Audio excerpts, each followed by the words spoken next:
ఆశించింది, భావించింది ఒక సంక్షేమ రాజ్యాన్ని ఏమన్నా తెస్తారేమో, గతంలో ఉన్న కేసీఆర్ గారి ప్రభుత్వం కంటే ఎక్కువ సంక్షేమ కార్యక్రమాలు చేసి ఎక్కువ పేద ప్రజలను సంతోషపరుస్తారేమో అనే ఒక అపోహ, ఒక అభిప్రాయం ప్రజల్లో వచ్చింది. కానీ ఇవాళ రేవంత్ రెడ్డి గారి ప్రభుత్వ వ్యవహారం చూస్తుంటే ఇందిరమ్మ రాజ్యం అంటే తిరిగి ఎమర్జెన్సీ రోజులను గుర్తుకు తెచ్చే విధంగా ఆడబిడ్డలను జైల్లో పెట్టడమే ఇందిరమ్మ రాజ్యం అన్నట్టుగా వ్యవహారం చేస్తా ఉన్నారు. ఇవాళ రాష్ట్రంలో రేవంత్ రెడ్డి గారి ప్రభుత్వం మీద ఎంత వ్యతిరేకత ఉంది అంటే, ఎక్కడ ఒక కుటుంబ సభ్యులు 10 మంది జమైనా లేదా ఫ్రెండ్స్ ఒక 4-5 ఏదైనా ఫంక్షన్లో కలుసుకున్నా ఈ ప్రభుత్వం గురించి చర్చ వస్తే ఖండితంగా మాట్లాడుతున్నారు. ఈ ప్రభుత్వం మమ్మల్ని మోసం చేసి వచ్చింది, రేవంత్ రెడ్డి కాంగ్రెస్ పార్టీ అరిచేతిలో వైకుంఠం చూపెట్టి 6 గ్యారంటీలు 100 రోజులోని అడ్డమైన మాటలు చెప్పి 420 హామీలిచ్చి గద్దెనెక్కిండ్రు అనే మాట ఒక్కరు కాదు, రాష్ట్రంలోని ప్రతి ఒక్కరూ మాట్లాడుతున్నారు. సరే, భాష కొన్ని సందర్భాల్లో కొంతమందికి కడుపు మండి పంట ఎండి గట్టిగా వచ్చిండొచ్చు. అక్కడక్కడ ముఖ్యమంత్రి గారికి ఇట్లా మాట్లాడితేనే అర్థమవుతుందని చెప్పి కూడా, ఎందుకంటే ఆయన బజారు భాష మాట్లాడుతున్నాడు కాబట్టి అదే భాషలో మాట్లాడితేనే ఆయనకు అర్థమవుతుందని చెప్పి కొంతమంది గట్టిగా మాట్లాడుతుండొచ్చు. కానీ నేను ఇవాళ రాహుల్ గాంధీ గారు, ఏ రాహుల్ గాంధీ గారు అయితే తెల్లారులేస్తే ఒక రాజ్యాంగం పుస్తకాన్ని పట్టుకొని ఆయన ఏదో రాజ్యాంగ రక్షకుడిలాగా మొహబ్బత్ కి దుకాన్ అని ఏదైతే పెద్ద పెద్ద మాటలు చెప్తా ఉంటారో ఆయనను అడుగుతా ఉన్నా, ఇదేనా మీరు చెప్పిన ఇందిరమ్మ రాజ్యం? ఇదేనా మీరు చెప్పిన మొహబ్బత్ కి దుకాన్? జనం తిడితే, జనం ఆక్రోశిస్తే, జనం గట్టిగా మాట్లాడితే జర్నలిస్టులను జైల్లో పెడతారా? జనం గట్టిగా మిమ్మల్ని నిరసిస్తే, జనం గట్టిగా మీ మీద గొంతు విప్పితే దాన్ని చూపెట్టిన పాపానికి ఇవాళ జర్నలిస్టులను జైలుకు పంపుతారా? ఒకరు ఇద్దరు కాదు, ఇప్పటికీ రేవంత్ రెడ్డి గారి ప్రభుత్వం వచ్చిన తర్వాత ఈ రాష్ట్రంలో ఒకరిద్దరు కాదు, సిద్దిరెడ్డి శ్రీనివాసరెడ్డి, గౌతమ్ పోతగోని, ఆకుల శ్రీనివాసరెడ్డి, శంకర్ గౌడ్, యారా రంజిత్ రెడ్డి, రాజ్ కుమార్ నాయక్, సరితా యాదవ్, విజయారెడ్డి, రేవతి, తన్వి యాదవ్, శివారెడ్డి. అయితే వీళ్ల మీద దాడులన్నా జరిగినాయి లేదా వీళ్ళందరినీ కూడా జైలుకి పంపించారు. ఇంత నికృష్టంగా కేవలం ప్రభుత్వం మీద ఉన్న అసహనం ఏదైతే ప్రజల్లో ఉందో, ప్రభుత్వం మీద ఉన్న అభిప్రాయం ఏదైతే ప్రజల్లో ఉందో దాన్ని అక్కడ మెయిన్ స్ట్రీమ్ మీడియా పట్టించుకోవట్లేదు కాబట్టి, ప్రధాన మీడియాని రేవంత్ రెడ్డి గారు మేనేజ్ చేస్తున్నారు కాబట్టి, వాళ్ళు చూపెడతలేరు కాబట్టి ప్రజలు ప్రత్యామ్నాయ మీడియా అయిన డిజిటల్ మీడియాలో తమ ఆక్రోశాన్ని వెలగక్కితే, రేవంత్ రెడ్డి భాషలోనే రేవంత్ రెడ్డికి ఆయన స్థానాన్ని గుర్తు చేస్తే ఇవాళ ఈ రకంగా మాట్లాడడం అనేది, ఈ రకంగా జర్నలిస్టులను జైల్లో పెట్టడం అనేది ఎంతవరకు మంచిదో ఆయన కూడా ఆలోచించుకోవాలి. ఎందుకంటే ఈరోజు వీళ్ళకి జరిగింది రేపు తప్పకుండా కాంగ్రెస్ నాయకులకు, కాంగ్రెస్ కార్యకర్తలకు కూడా జరుగుతుంది. ఎందుకంటే ఇవాళ మీరు కొత్త తరహా విధానాలు పరిచయం చేస్తా ఉన్నారు. మీరే చెప్పారు 6 గ్యారంటీలతో పాటు 7వ గ్యారంటీ ప్రజాస్వామ్యం, ఇది ప్రజాపాలన, ఎవరైనా మాట్లాడొచ్చు, ఎవరైనా నిరసన చెప్పొచ్చు అని పెద్ద పెద్ద మాటలు చెప్పిందే రేవంత్ రెడ్డి గారు. కానీ ఈరోజు ప్రజలు గొంతు విప్పితే తట్టుకోలేకపోతా ఉన్నారు, కనీసం వాళ్ళ ఆవేదనని అర్థం చేసుకునే ప్రయత్నం కూడా చేసుకోలేకపోతా ఉన్నారు. నేను ఇంకొక మాట కూడా అడుగుతా ఉన్నా రేవంత్ రెడ్డి గారు, మీరేమో ఏదో మీ భార్య పిల్లల్ని ఎవరో దూషించారు అని చెప్పి ఆక్రోశిస్తున్నారు అసెంబ్లీలో, మరి మిగతా వారి కుటుంబాలు లేవా?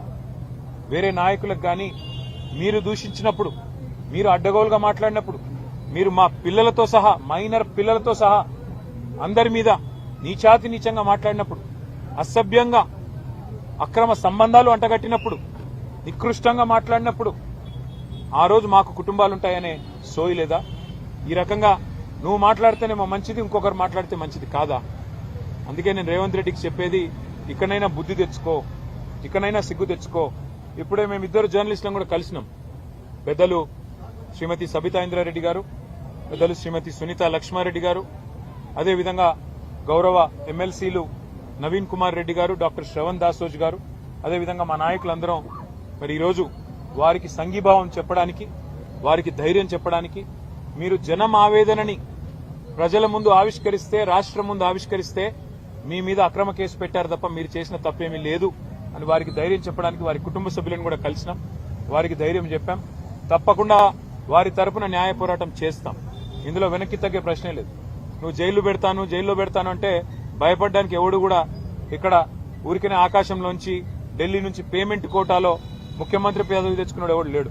మేమందరం జనం నుంచి వచ్చిన వాళ్ళం, ఉద్యమాల్లోంచి వచ్చిన వాళ్ళం. ఎవరికి కూడా భయపడేటోళ్ళం కాదు. జైళ్లకి, కేసులకి, బెదిరింపులకి, నీ ఊకదంపుడు ఉపన్యాసాలకి భయపడేటోడు ఎవడు కూడా లేడు. పెట్టుకో, ఏం కేసులు పెట్టుకుంటావో పెట్టుకో, ఏం చేసుకుంటావో చేసుకో. కానీ ఒకటి మాత్రం పక్కా, రేవంత్ రెడ్డి గారు రేపు ఇదే శాస్తి నీకు కూడా జరుగుతుంది. నిన్ను ఈ రోజు నీకు వంతపాడుతున్న వాళ్ళకు కూడా తప్పకుండా జరుగుతుంది.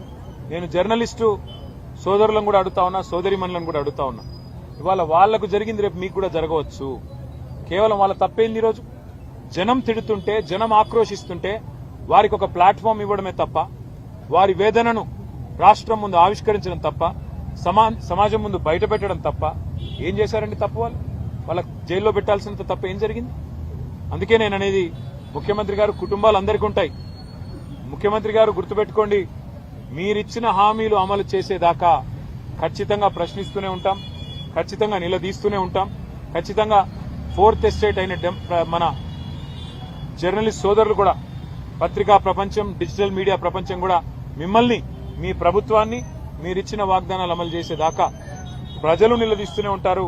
మరి పత్రికలు కూడా నిలదీస్తూనే ఉంటాయి, జర్నలిస్టులు కూడా ప్రశ్నిస్తూనే ఉంటారని చెప్పి కూడా వారికి గుర్తు చేస్తూ, ఇవాళ ఈ రాష్ట్రం కాంగ్రెస్ ప్రభుత్వం వచ్చిన తర్వాత అన్ని రంగాల్లో విఫలమైందన్న మాట నిన్న ముఖ్యమంత్రి గారు స్వయంగా ఒప్పుకున్నారు. నిన్న స్టేషన్ కన్పూర్ పోయారు ముఖ్యమంత్రి గారు. అక్కడ చెప్తున్నాడు 71,000 కోట్ల ఆదాయం తగ్గింది అని చెప్తున్నాడు. ఎవరి వల్ల తగ్గింది? ఎవరి అనాలోచిత, ఎవరి నెగటివ్ పాలిటిక్స్ వల్ల, నెగటివ్ పాలసీస్ వల్ల, నెగటివ్ ధోరణి వల్ల తగ్గింది చెప్పండి మీరు. ఒకవైపు మీరే చెప్తున్నారు అంతా దివ్యంగా ఉందని చెప్తారు, మా ప్రభుత్వం వచ్చినాక పెట్టుబడులు ఇబ్బడి ముబ్బడికి వస్తున్నాయని చెప్తున్నారు. ఇంకోవైపు మీరే చెప్తున్నారు మా ప్రభుత్వం వచ్చినాక రైతులు సంతోషంగా ఉన్నారు, రుణమాఫీ చేసినాం, అగ్రికల్చర్ బాగుందని చెప్తున్నారు. మరొక వైపు మీరే చెప్తా ఉన్నారు రియల్ ఎస్టేట్ రంగం బాగుంది, అంతా బాగుంది, ముఖ్యమంత్రి గారు 18 గంటలు పనిచేస్తున్నారని డబ్బా కొడుతున్నారు. మరి అంతా బాగుంటే 71,000 కోట్ల ఆదాయం ఎట్లా తగ్గింది? అంతా బాగుంటే తెలంగాణ తిరోగమనం వైపు ఎందుకు ప్రయాణం చేస్తున్నది? తిరోగమనం వైపు ఎందుకు పయనిస్తున్నది? దీనికి సమాధానం ఉందా? తెలంగాణ రైజింగ్ అంటూ హోర్డింగ్లు, కానీ ఈ Telangana rising, Telangana is falling అని ముఖ్యమంత్రి స్వయంగా నిన్న అప్రూవర్ అయినాడు, కన్ఫెషన్ ఇచ్చినాడు. అవును, తెలంగాణను నీ పరిపాలనలో ఒక పిచ్చోడి చేతిలాగా రాయిలాగా మార్చినావు. పిచ్చోడి చేతిలో రాయి ఎట్లయితుందో ఇలా ఈ రాష్ట్రం ఒక పిచ్చోడైన రేవంత్ రెడ్డి చేతిలో, ఆయన విధానాల వల్ల, ఆయన నెగటివ్ పాలసీల వల్ల ఈరోజు ఒక్క వర్గం కూడా ప్రజలు సంతోషంగా లేని పరిస్థితి వచ్చింది. మరి అదే ఆక్రోశాన్ని ప్రజలు వ్యక్తం చేస్తుంటే జర్నలిస్టులను జైల్లో పెడతానని చెప్పి ఇవాళ ఏదైతే నియంతృత్వ పోకడలు పోతున్నాడో రేవంత్ రెడ్డి గారు, తప్పకుండా దీనికి తగిన సమాధానం కాలం చెప్తుంది. మేము ఇవాళ తీవ్రంగా ఈ అరెస్టును, ఈ వేధింపులను ఖండిస్తూ మా పార్టీ తరఫున మరి అందరం కూడా వారికి ధైర్యం చెప్పడానికి వచ్చాం. ఈ రోజు గుర్తుపెట్టుకోండి, మళ్ళీ జర్నలిస్ట్ సోదరులకు నేను చెప్తా ఉన్నా, ఈ రోజు ఒక ఇద్దరికి జరిగింది, రేవతి గారికి, తన్వి యాదవ్ గారికి. రేపు మీకు కూడా జరగొచ్చు, రేపు ఇంకొకరికి జరగొచ్చు. వాళ్ళకి జరిగిందిలే మనకేమి అని నిర్లిప్తంగా ఉంటే, ఉదాసీనంగా ఉంటే రేపు మీ మీద కూడా పడతారు, మిమ్మల్ని కూడా లోపల పెడతారు. కాబట్టి దయచేసి ప్రజాస్వామిక స్ఫూర్తిని కాపాడే విధంగా రాహుల్ గాంధీకి, ఆయన పార్టీకి ప్రజాస్వామ్య లక్షణాల్ని మళ్ళీ గుర్తు చేసే విధంగా దయచేసి మీడియా కూడా గొంతు విప్పాలని చెప్పి కూడా మేము మిమ్మల్ని కోరుతూ, ఇప్పుడు పెద్దలు అక్క సబిత గారు మాట్లాడుతారు.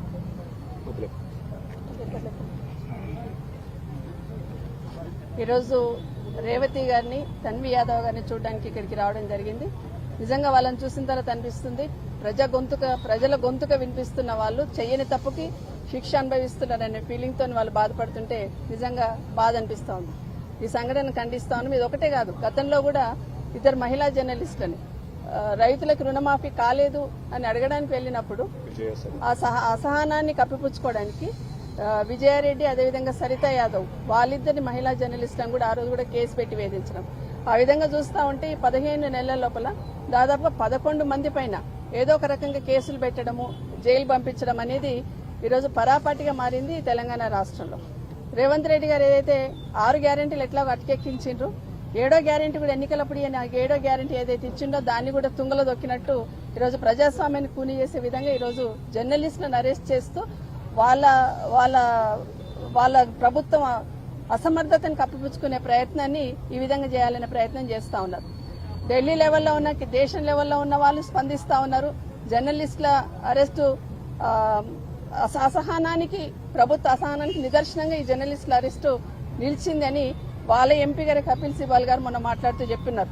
తెలంగాణ రాష్ట్రంలో తెలంగాణ ప్రభుత్వ అసహనానికి నిదర్శనం మహిళా జర్నలిస్టుల అరెస్ట్ అనేది మొన్న వారే మాట్లాడుతున్నారు. కానీ ఇక్కడున్న ముఖ్యమంత్రి గారు, హోంమంత్రి గారు రెండు వారి దగ్గరే ఉన్నాయి. జనరల్ గా ఒక జర్నలిస్ట్ ని ఎవరైనా అరెస్ట్ చేయాలని, ఏదైనా చేయాలని ఫస్ట్ హోంమంత్రికే ఇన్ఫర్మేషన్ ఇస్తారు. అంటే మీ డైరెక్షన్ లో మీరు చెప్పిన ప్రకారమే ఈరోజు జర్నలిస్టులందరినీ కూడా లోపలేసేసి ప్రజలు ఎవరు మాట్లాడినా కూడా వ్యతిరేకంగా ఎవరు టెలికాస్ట్ చేయకూడదు, ఎవరు చేసిన ఇలా ఇదే విధంగా ఉంటుందనే ఆలోచన కల్పించాలనే ఆలోచనతో ఈరోజు చేస్తా ఉన్నారు. ఒక అమ్మాయి ఈరోజు తన్వి యాదవ్ చెప్తా ఉంది, 18 మంది పోలీసు వాళ్ళు తనని తీసుకెళ్లి ఇట్లా పడేస్తున్నారు అని చెప్తా ఉంది. ఏం తప్పు చేశారు? నోరు మూసి ఎత్తి తీసి అట్లా వెహికల్లో పడేశారని చెప్తా ఉంది. ఏం తప్పు చేశారు వాళ్ళు? ప్రజల ఆక్రోశాన్ని, ప్రజల ఆవేదనని మీరు వినడానికి సిద్ధంగా లేరు కాబట్టి వాళ్ళ వేదిక నుండి వినిపించున్నారు. వాళ్ళు చేసిన తప్పేంటి? వాళ్ళు మాట్లాడింది మాత్రమే టెలికాస్ట్ చేస్తున్నారు.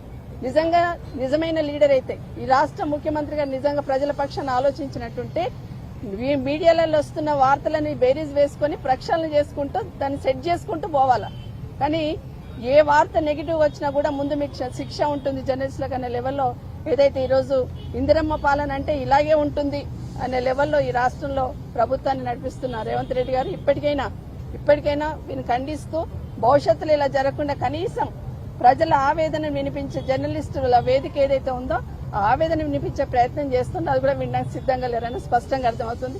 ఇంకొక మాట కూడా, మహిళా జర్నలిస్ట్ని అరెస్ట్ చేశారని మేము బీఆర్ఎస్ పార్టీ తరఫున అసెంబ్లీలో ప్రస్తావిస్తే ఖచ్చితంగా చేస్తాము, బట్టలు తీసుకొడతామనే మాట మాట్లాడున్నాడు. ఒక మహిళలను కూడా చూడకుండా గౌరవ ముఖ్యమంత్రి గారు, మీరు ముఖ్యమంత్రిగా మాట్లాడున్నారు, మామూలుగా సాధారణ వ్యక్తిగా కాదు, ముఖ్యమంత్రిగా అసెంబ్లీలో బట్టలు తీసుకొడతాం అనే మాట ఏదైతే మాట్లాడున్నారో మహిళా జర్నలిస్టులు అనే ఆలోచన కూడా లేదు. మన ఫ్యామిలీస్ గురించి ఆలోచిస్తున్న సందర్భంలో వాళ్ళకు కూడా ఫ్యామిలీస్ ఉంటుంది, వాళ్ళ కుటుంబాలు ఉంటాయి. మీరు మాట్లాడుతున్న మాటలు ఈరోజు మహిళలందరూ కూడా సిగ్గుతో తలంచుకునే విధంగా ఈ రాష్ట్ర ముఖ్యమంత్రి గారు మాట్లాడారు. మళ్ళీ మీరు నోరు ఇప్పితే చాలు మొత్తం అక్క చెల్లెళ్ళు నా వాళ్ళనే లెవెల్లో మాట్లాడుతున్నారు. అక్క చెల్లెళ్ళను గౌరవించే సంస్కృతి ఇదని ముఖ్యమంత్రి గారిని ప్రశ్నిస్తా ఉన్నాను. మాట్లాడుతున్న సందర్భంలో సంస్కారం మర్చిపోకుండా మాట్లాడాలని ఈ ముఖ్యమంత్రి గారిని కోరుతూ, జర్నలిస్టులు ఏదైతే 11 మంది జర్నలిస్టులు కేటీఆర్ గారు ఎవరైతే పేర్లు చెప్పినారో వాళ్ళందరి అరెస్టుని, కేసుల విషయంలో కూడా ఖండిస్తూ, ఎంత భయపెట్టించినా, మీరు ఎన్ని సంఖ్యలు వేసి ఆపాలని ప్రయత్నం చేసినా, ఎన్ని కేసులు పెట్టినా భవిష్యత్తులో ఖచ్చితంగా మీకు గుణపాఠం చెప్పడానికి ఈ రాష్ట్ర ప్రజలు సిద్ధంగా ఉన్నారు. ఈరోజు ఏదైతే మహిళా జర్నలిస్ట్ ను మరి అరెస్ట్ చేయడం జరిగిందో, వాళ్ళని కేసు పెట్టి మరి జైలుకి పంపించడం జరిగిందో దాన్ని తీవ్రంగా ఖండిస్తా ఉన్నాం. ఈ అరెస్ట్ ఏదైతే ఉందో అమానుషం, అదేవిధంగా దారుణం అని చెప్పేసి కూడా తెలియజేస్తాను. వాళ్ళతో ఇప్పుడు మాట్లాడుతూ ఉంటే వాళ్ళు చేసిన తప్పేంటో మాకు కూడా అర్థం కాలేదు. ఇప్పుడు కేటీఆర్ గారు సురతక్క చెప్పినట్టుగా అసలు వాళ్ళు చేసిన తప్పేంటి? ప్రజాపాలన అంటున్నారు, ప్రజాపాలనలో ప్రజల సమస్యలు తీర్తాయని చెప్పేసి అనుకుంటే ఈ ప్రజాపాలనలో పత్రికా స్వేచ్ఛను కూడా హరిస్తా ఉన్నారు.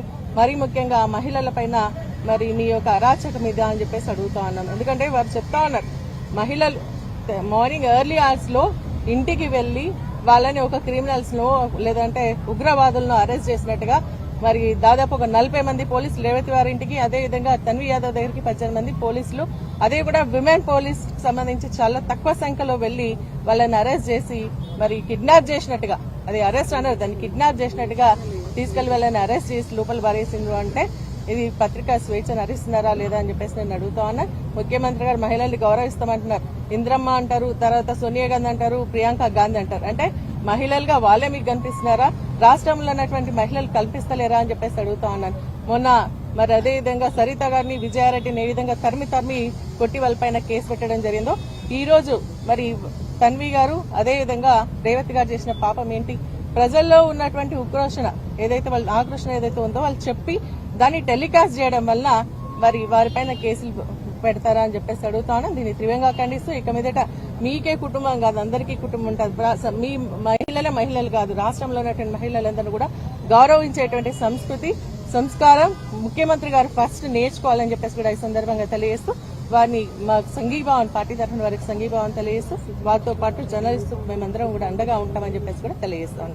Thank you. Latest news Telugu మరియు ఇంగ్లీష్ అప్డేట్స్ కోసం ఇప్పుడే క్యూన్యూస్ అఫీషియల్ యాప్ ని ప్లే స్టోర్ నుండి డౌన్లోడ్ చేసుకోండి. సరికొత్త సమాచారాల కోసం క్యూన్యూస్ వెబ్సైట్ ని ఫాలో అవ్వండి. ఛానల్లో ప్రాంతీయ, జాతీయ, అంతర్జాతీయ వార్తలు వీక్షించండి.